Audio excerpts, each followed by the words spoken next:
This is how an Echoplex works. This is my, best I can tell, 1965, 1966 EP2 Echoplex. It is a tube model, so it actually has a tube preamp section inside. And remove the screws here already, so I can pop this panel off. And we can see the magic underneath. So, since this machine is turned on, there's a motor underneath that spins this shaft right here. Next to this shaft here is a rubber pinch wheel, which is currently not engaged, and the tape passes in between. To plug this in, you have to move this plate. To move this plate, it engages the pinch wheel, pinches the tape, and starts the tape motion.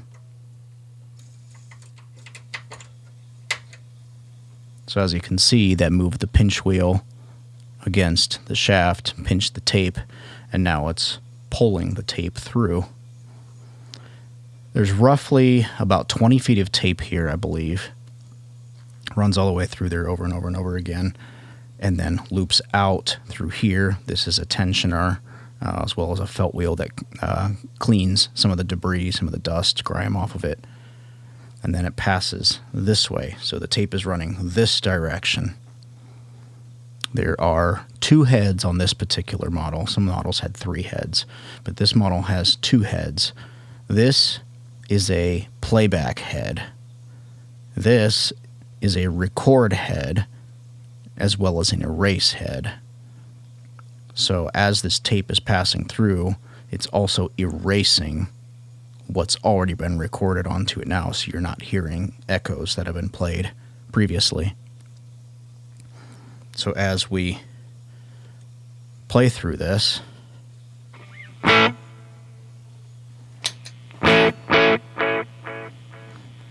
so what's happening here is audio is coming into the input, it is playing, pushing signal to the record head, and it is recording audio on the magnetic tape.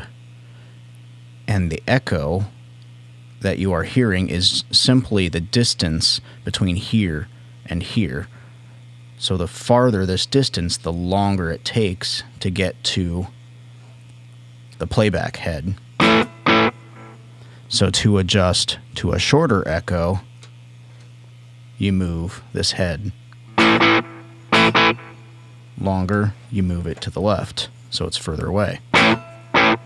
So it just takes longer to get from there to there. So you can go all the way to a slapback.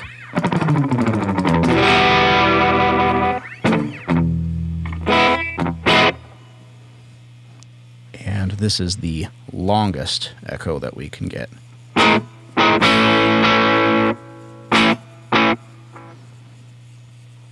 As we turn the repeats knob up here, all this is going to do is it's going to take audio from this playback head and loop it back to the record head again. So it basically just creates a loop here.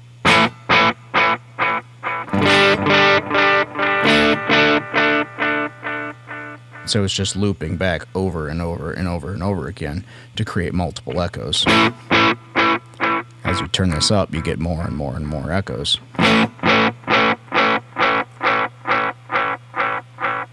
As you turn this up,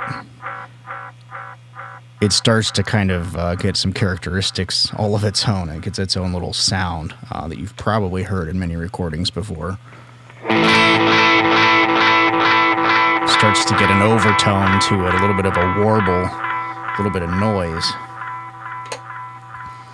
Where the magic really happens and it gets really crazy is if we turn the repeats all the way up.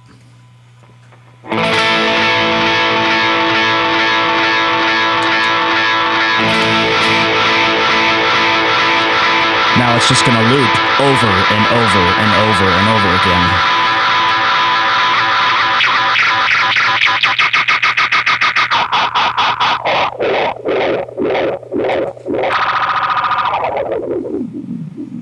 So that's where you can get some really wild sounds.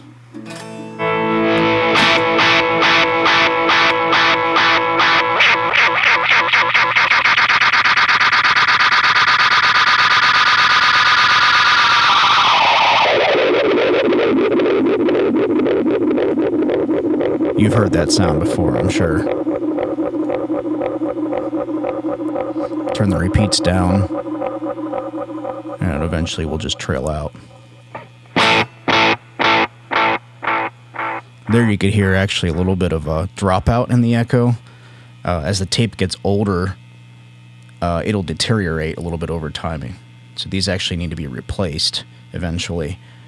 So as you get dust and grime and debris on the tape, you'll get little dropouts like that. Wrinkles or crinkles in the tape can happen sometimes. There's also, since this is a loop, there's a splice in it at some point. So you may see it go by where there's actual piece of tape that splices it together. And there's usually a little bit of a dropout there once that occurs. Very fun little box.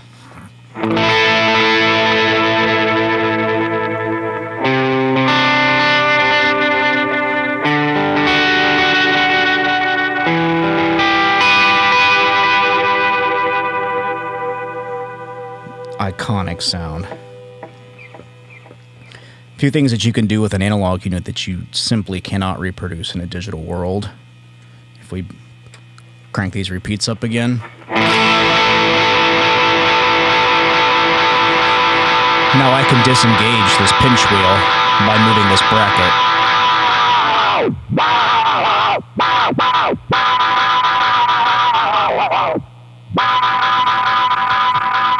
Another thing I can do here is pop the tape. That just pulled it away from the playback head, so it dropped out for a split moment.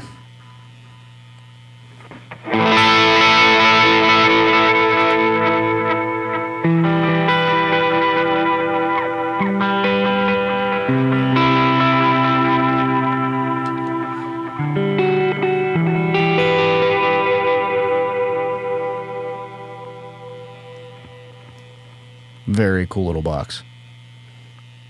And you can actually hear a lot of noise and a lot of hum from it. I mean, it's tape, so you're going to have a little noise. And you can hear it when I unplug this, disengage the pinch wheel, it'll get quieter.